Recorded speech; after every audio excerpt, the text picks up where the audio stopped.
लोकसभा मतदारसंघात प्रचाराच्या काळात भाजप, काँग्रेस आणि वंचित बहुजन आघाडी यांच्यात तिरंगी लढत पाहायला मिळाली। आता चंद्रपूरचं मतदान पार पडलं आणि उमेदवारांचं भवितव्य मतदान यंत्रात बंद झालं। पण खरंच उमेदवार रिलॅक्स झालेत का? भाजपचे उमेदवार आणि केंद्रीय गृहराज्यमंत्री हंसराज अहिर यांचं मतदान प्रक्रिया पार पडल्यानंतरचे प्लॅन काय आहेत? चंद्रपूर आणि देशातील निवडणुकीविषयी त्यांना काय वाटतंय? जाणून घेतलंय आमचे प्रतिनिधी निलेश डहाट यांनी। मतदान प्रक्रिया पूर्ण पार पडली आहे। आपल्यासोबत खासदार हंसराज अहिर केंद्रीय गृहराज्यमंत्री त्यांच्यासोबत आपण आता इतका प्रचार केला। आज निवडणूक प्रक्रिया संपली आहे, तर या समोरची भूमिका काय असणार? आजच्या निवडणूक प्रचारानंतर देशामधल्या अनेक टप्प्यामध्ये निवडणुका होत असल्यामुळं पक्ष म्हणून काही ना काही मला आदेश येतील, त्याप्रमाणे ज्या ज्या भागात जायचे आदेश येईल, सूचना येतील, त्यामुळे मी जाईन तिथं आणि प्रचारामध्ये आम्ही भाग घेऊ। त्याचं कारण आहे की आता आम्ही केंद्रामध्ये पुन्हा सरकार आमचं स्थापन व्हायला पाहिजे, ही भूमिका आमची कायम आहे आणि म्हणून आम्ही कामं करू। आपण एक केंद्रामध्ये एक गृहराज्यमंत्रीची भूमिका निभावता, त्या हिशोबाने तुमचा प्रचार कसा? अगर जबाबदारी दिली तुम्हाला भाजपने प्रचारासाठी बोलवलं, तर कशा प्रकारे तुमचा प्रचार आहे? प्रचाराच्या पद्धतीमध्ये काही बदल होत नाही। गृहराज्यमंत्री म्हणून वेगळ्या बंदुकी हातात घेऊन फिरत नसतो। एक सामान्य बीजेपीचा कार्यकर्ता, सरकारचा मंत्री म्हणून मला तिथं प्रचार करायचा आहे। इश्यू तेच राहतील, विकास आणि विचार यावर आम्ही मतदार देशभर मागू आणि देशात अनन्य राज्यामध्ये आम्ही प्रचार करून आमचं सरकार मजबूत सरकार बनवण्याचा प्रयत्न करू। थँक्यू। तर हे होते केंद्रीय गृहराज्यमंत्री हंसराज अहिर। हे या पुढच्या 1 महिन्यात पूर्ण प्रचार दौरा करणार असल्याचे बोलत आहे। निलेश डहाट, TV9 मराठी, चंद्रपूर। चंद्रपूर लोकसभा मतदारसंघात काँग्रेस आघाडीतर्फे बाळू धानोरकर यांनी चंद्रपूर लोकसभेची निवडणूक लढवली। धानोरकर यांना शेवटच्या क्षणी काँग्रेसने उमेदवारी दिली, यामुळे त्यांना प्रचाराचा कालावधी कमी मिळाला। आता मतदानानंतर त्यांची काय भावना आहे, त्यांच्याकडूनच जाणून घेऊया। लोकसभा निवडणुकीच्या मतदान संपूर्ण संपलं आहे आणि काँग्रेसचे उमेदवार बाळू धानोरकर हे आता आपल्यासोबत आहे। आपण त्याच्यासाठी आता संपले आहे, तुमचे काय पुढचे नियोजन राहणार? 1 महिना पुढचं नियोजन म्हणजे आता काय आहे की मी काँग्रेस, राष्ट्रवादी काँग्रेस, स्वाभिमानी शेतकरी संघटना, PDP, RPI, कवाडी ग्रुप अशा सर्व जवळपास 56 संघटनेचा पदाधिकारी म्हणून या महाआघाडीचा उमेदवार म्हणून मी या रिंगणात उभा होतो। आणि आता या महिन्याभरात म्हणजे आम्हाला निवडणुकीसाठी केवळ 15 दिवसाचा अवधी मिळाला। या 15 दिवसाच्या कालावधीमध्ये संपूर्ण या विविध पक्षातील सर्व पदाधिकाऱ्यांनी आणि कार्यकर्त्यांनी, मोठ्या लोकप्रतिनिधींनी मोठ्या जोमाने या निवडणुकीमध्ये सहभाग घेतला। पण त्यांचं जे प्रेम मला मिळालं ते अतिशय फार महत्त्वाचं आहे। त्यामुळे मी उद्यापासूनच ज्या ज्या लोकांनी मला या भागात म्हणजे निवडणूक लढवण्याच्या संदर्भामध्ये प्रत्यक्ष अप्रत्यक्ष मदत केली, अशा सर्वांच्या त्यांच्या पक्षाच्या महत्त्वाच्या पदाधिकाऱ्यापासून खालच्या बूथप्रमुखापासून तर मतदानापर्यंत या सर्वांपर्यंत माझा या महिन्याभरात पोहोचण्याचा 1.5 महिन्याचा कालावधी साधारणतः शिल्लक आहे निवडणूक लागायला। आणि त्यामुळे मी या 1.5 महिन्याच्या कालावधीत संपूर्ण क्षेत्रामध्ये भेटी देईन। तर हे होते बाळू धानोरकर काँग्रेसचे। निलेश डहाट, TV9 मराठी, चंद्रपूर। वर्धा मतदारसंघातही आज मतदान प्रक्रिया पार पडली। मतदान पूर्ण झाल्यामुळे आता नेते आराम करण्याच्या मूडमध्ये आहेत। पण भाजपचे उमेदवार रामदास तडस यांच्या नियोजन मात्र वेगळंच आहे। त्यांचा नेमका काय प्लॅन आहे, जाणून घेतलंय आमचे प्रतिनिधी चेतन व्यास यांनी। वर्धा लोकसभेच्या जागेसाठी आज मतदान प्रक्रिया पूर्ण झालेली आहे। 11 दिवसाच्या निवडणुकीच्या धामधुमीनंतर आज नेते विश्रांतीच्या मूडमध्ये दिसतात। आपल्यासोबत वर्धेचे भाजपा उमेदवार रामदास तडस आहे। लोकसभेच्या निवडणुकीमध्ये 11 दिवसामध्ये जवळजवळ सर्व लोकसभा मतदारसंघाचे 6 विधानसभा क्षेत्र आम्ही फिरून काढली। त्यामध्ये पदयात्रा, नेत्याची भाषणं, त्यानंतर लोकांच्या गाठीभेटी हे करत असताना लोकांचा उत्साह फार मोठ्या प्रमाणात होता आणि विशेष म्हणजे युवकाचा उत्साह फार मोठ्या प्रमाणात होता। आज शेवटला दिवस आहे आणि 6 वाजेपर्यंत मतदान आहे आणि त्यानंतर उद्यापासून पक्ष जे आम्हाला जबाबदारी देईल ते जबाबदारी स्वीकारून आम्ही कोणत्या मतदारसंघात पाठवायचं ते ठरवून त्याप्रमाणे मी जाईल। चेतन व्यास, TV9 मराठी, वर्धा। शिवसेनेच्या विद्यमान खासदार भावना गवळी यांच्या यवतमाळ वाशिम मतदारसंघातही आज मतदान पार पडलं. मतदान केल्यानंतर त्यांनी काय भावना व्यक्त केल्या, मतदारांच्या कौलाबाबत त्यांना काय वाटतंय, आम्ही जाणून घेतलंय. वाशिम यवतमाळ मतदारसंघात आज पहिल्या टप्प्यात मतदानास सुरुवात झाली आहे. सकाळपासूनच मतदाराची एकच गर्दी चालू आहे. त्याच्यासोबत आपल्यासोबत आहेत शिवसेनेच्या उमेदवार भावना गवळी. नाही बघा, सकाळच्या वेळेला फ्लो होता. दुपारच्या वेळेला साहजिकच आहे की विदर्भामधलं तापमान हे फार जास्त असतं, म्हणून दुपारच्या वेळेला मतदार निघालेला नाही. तो 4 पासून परत या ठिकाणी निघेल आणि जवळजवळ 70% या ठिकाणी मतदारांची नोंद होईल अशी आपल्याला या मतदारसंघात असं काय वाटते की कोणात लढत राहील, आपल्यासोबत कोण असेल लढतीत राहील? मला एवढं माहिती आहे की लढत कोणातही राहू, भावना गवळी जिंकून येणार आहे. शिवसेनेचा धनुष्यबाण जिंकून येणार आहे. त्याच्यामुळे लढतीचा विचार मी ना पहिले केला ना आता करते. मला एवढंच माहिती आहे की जनता माझ्यासोबत आहे आणि मी विजयी होणार आहे. कॅमेरामन अक्षयसह विठ्ठल देशमुख, TV9 मराठी. यवतमाळ वाशिम मतदारसंघातून काँग्रेसचे माजी प्रदेशाध्यक्ष माणिकराव ठाकरे हे देखील निवडणुकीच्या रिंगणात आहेत. आता मतदान प्रक्रिया पार पडल्यानंतर त्यांना काय वाटतंय, आम्ही जाणून घेतलंय, पाहूया. यवतमाळ वाशिम लोकसभा मतदारसंघासाठी आज मतदान जे आहे ते पार पडलेलं आहे. आता मतदान पार पडलं, प्रचार तोफाही थांबल्या. यानंतर आता पुढे काय प्लॅनिंग असणार आहे उमेदवारांचं ते जाणून घेण्यासाठी आपल्यासोबत आहेत काँग्रेसचे उमेदवार माणिकरावजी ठाकरे.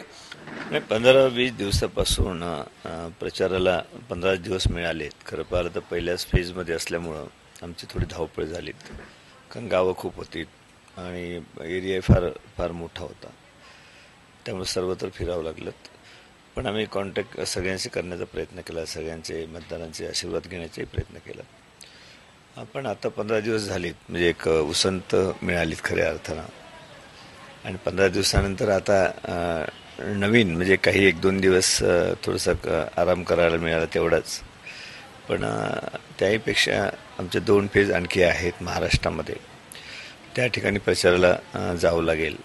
शेवटी विदर्भामधल्या ह्या जे जागा होत्या त्या जागेवर जवळजवळ यश काँग्रेस आणि राष्ट्रवादी काँग्रेसला मिळेल याच्याबद्दल काही दुमत नाही आहे. भाऊ, एक जर पाहिलं तर गेल्या 15 दिवसापासून आपल्या घरात म्हणजे कुटुंबाशी बरोबर भेटणं नाही, कार्यकर्त्यांची लगबग धावपळ या संपूर्ण गराळ्यात आपण इतके दिवस होते आणि एक तो जो माहोल निवडणुकीचा होता त्यातून स्वतःला कशा पद्धतीनं सावरण्याचा प्रयत्न केला. शेवटी निवडणूक म्हटलं की सगळी धामधूम येते. घरच्या लोकांचं काही त्या ठिकाणी खरं नसतं. म्हणजे बऱ्याच वेळेला घरामध्ये येणारी जे कार्यकर्ते आहेत ते मोठ्या संख्येनं असतात. त्यांची सगळी व्यवस्था पाहणं हे सुद्धा घरच्याच लोकांना करावं लागतं. पण निवडणूक म्हटलं की ह्या सगळ्या गोष्टी सहन कराव्याच लागणार. तुम्हाला कुठेही एक्सक्यूज नाही आहे त्यामध्ये. तर त्याकरता ते करावंच लागणार. आणि बऱ्याच वर्षापासून सातत्यानं ते 40 वर्षापासून या पद्धतीने आम्ही निवडणुका लढवतो आहोत, लोकांशी संपर्क ठेवतो. म्हणूनच आज लोकसुद्धा आमच्या मनापासून आमच्यावर प्रेम करतात. पुढच्या काळामध्ये निवडणुकीचा निकाल येईपर्यंत पूर्ण वेळ इतर मतदारसंघांमध्ये पक्षाला बळकटी देण्यासाठी कार्यकर्त्यांच्या गराड्यामध्ये राहून काम करणार असल्याचं माणिकराव ठाकरे यांनी सांगितलं आहे. कॅमेरामन आकाश समोसेसह विवेक गावंडे, TV9 मराठी, यवतमाळ. नक्षलग्रस्त गडचिरोली चिमूर लोकसभा मतदारसंघात 5 वाजेपर्यंत 61.33% इतके मतदानाची नोंद झाली. मतदान प्रक्रिया पार पडल्यानंतर उमेदवार काहीसे रिलॅक्स पाहायला मिळाले. भाजपचे उमेदवार अशोक नेते यांना त्यांच्या विजयाविषयी काय वाटतं, त्यांचा मतदानानंतरचा काय प्लॅन आहे, आम्ही जाणून घेतलाय, पाहूया नेते नेमकं काय म्हणाले. गडचिरोली चिमूर लोकसभा मतदारसंघाचं जे मतदान आहे ते 7 ते 3 वाजेपर्यंत होतं. मतदान आता संपलेलं आहे आणि आता उमेदवारांना निवडणुकीच्या निकालाची अपेक्षा आहे. सर, काय वाटतं, दुसरी टर्म मारणार काय? 100% नाही, 101% दुसरी टर्म मी मारणार आहे. मी सकाळपासून सगळीकडे मी फिरत आहे. जवळजवळ 30-35 बुथावर मी जाऊन आलो आहे. सगळीकडे चांगलं वातावरण आहे. 50%च्या वर मतदान हे भाजपाला आहे. शिवाय 6 विधानसभेतून सगळे कार्यकर्त्यांचे फोन येत आहे आणि त्यांचं म्हणणं असं आहे की आपल्याला प्रत्येक बुथावर लीड आहे. त्यामुळे ही निवडणूक मी मागील निवडणुकीपेक्षा अधिक मताधिक्याने मी जिंकून येईल. कुठल्या प्रश्नांवर तुम्हाला मतदार राजांनी मतदान केलं असं तुम्हाला वाटतं? नेमके कुठले मुद्दे होते? मतदारांनी विकासावर मतदान केलेलं आहे. शिवाय मी सतत गेल्या 10 वर्षापासून म्हणजे खासदार नसतानाही सतत फिरत राहिलो, खासदार असल्यानंतरही सतत फिरत राहिलो. मागच्या वेळेस तर जो काँग्रेसचा खासदार होता त्यावेळेस लोकांचं मन असं होतं की या क्षेत्राचा खासदार दाखवा, जसं देवीचा रोग कळवा आणि 1000 रुपये मिळवा, अशा प्रकारची स्थिती मागील काळात मागच्या खासदाराची होती, काँग्रेसच्या खासदाराची होती. पण ही स्थिती आज नाही आहे. मी सतत संपूर्ण लोकसभा क्षेत्रात फिरत आहे. किती मताधिक्याने जिंकाल? मी 1.5 लाख मताधिक्य त्याच्या वर मी यावेळेस जिंकेल. 1.5 लाखाच्या वर मताधिक्याने विजयी होईल असं अशोक नेते जे भाजपचे उमेदवार आहेत आणि सध्याचे खासदार आहेत त्यांनी दावा केलाय. व्हिडिओ जर्नलिस्ट अरविंदसह हेमंत बिर्जे, TV9 मराठी, गडचिरोली. गडचिरोली चिमूर लोकसभा मतदारसंघात भाजप काँग्रेसमध्ये चांगलीच चुरस पाहायला मिळाली. आता मतदान संपलंय आणि सर्वांना निकालाची प्रतीक्षा आहे. पण निकाल लागेपर्यंत प्रत्येक उमेदवारानं काहीतरी प्लॅन नक्कीच ठरवलाय. गडचिरोली चिमूरचे काँग्रेसचे उमेदवार नामदेव उसेंडी यांचे नेमके काय नियोजन आहे तेही आम्ही जाणून घेतलं. नेमकं काय म्हणाले उसेंडी पाहूया. गडचिरोली चिमूर लोकसभा निर्वाचन क्षेत्रात 6 विधानसभा क्षेत्र आहेत आणि 6 पैकी 4 विधानसभा क्षेत्र अतिसंवेदनशील व नक्षलग्रस्त भाग म्हणून ओळखला जातात. तर या 4 विधानसभा क्षेत्रात म्हणजे सकाळी 7 वाजेपासून 3 वाजेपर्यंत मतदान होते आणि हे मतदान आज संपलेले आहे. आणि आपल्यासोबत काँग्रेसचे उमेदवार आणि काँग्रेसचे ज्येष्ठ नेते व माजी आमदार डॉक्टर नामदेवराव उसेंडी आहेत. आमचं यावर्षीचं हे निवडणूक जे होते पहिल्या टप्प्यामध्ये गडचिरोली चिमूर लोकसभा क्षेत्राचं मतदान झालं, त्यामुळे मला लोकांपर्यंत जाण्यासाठी वेळ कमी मिळाला. म्हणून आता निवडणूक संपल्यानंतर सर्वप्रथम मी माझे मतदार जे आहेत 6 विधानसभा क्षेत्र 20 तालुक्याचे मतदारसंघातील संपूर्ण मतदारांना त्यांना आभार मानण्यासाठी मी फिरणार आहे, त्यांना भेटण्यासाठी फिरणार आहे. त्यानंतर इतरही क्षेत्रामध्ये पक्षांनी जर जबाबदारी दिली तर दुसऱ्या क्षेत्रामध्ये दुसरा टप्पा तिसऱ्या टप्प्यामध्ये जे काँग्रेस पक्षाची जबाबदारी देईल ते जबाबदारी पार पाडण्यासाठी मी जाणार आहे. कॅमेरामॅन सतीश कुमार सोबत रणधीर पांड, TV9. पहिल्या टप्प्यातील लोकसभा निवडणुकीमध्ये भंडारा गोंदियाचंही मतदान आज पार पडलं. एकंदरीतच निकालासाठी आता जवळपास 40 दिवसांचा अवधी उरलाय. मात्र या 40 दिवसांमध्ये उमेदवार आता काय करतील हा प्रश्न आहे. प्रचारात दिवस रात्र एक करत उमेदवारांनी प्रचार केला. त्यामुळे आता भंडारा गोंदियाचे राष्ट्रवादी पक्षाचे उमेदवार नाना पंचबुद्धे यांचा नेमका प्लॅन काय असणार आहे जाणून घेऊयात आमचे प्रतिनिधी सुरेंद्र आकुडे यांनी त्यांच्याशी केलेल्या बातचीतमधून.